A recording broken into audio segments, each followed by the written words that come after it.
Hi friends, welcome to my channel. ఈరోజు రావుకాలం దీపం అయితే పెట్టేశాను.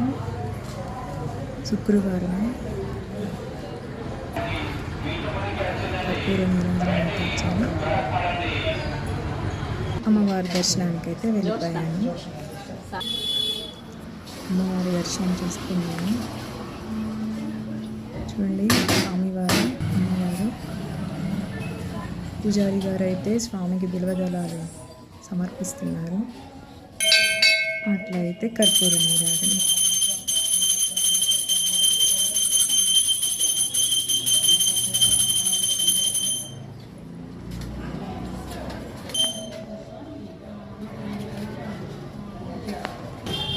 చూశారు కదా, స్వామివారికి కర్పూర నీరాజనం ఇచ్చారు. అట్లా మన దర్శనం కూడా అయిపోయింది. మన ఛానల్ నచ్చినైతే సబ్స్క్రైబ్ చేసుకోండి.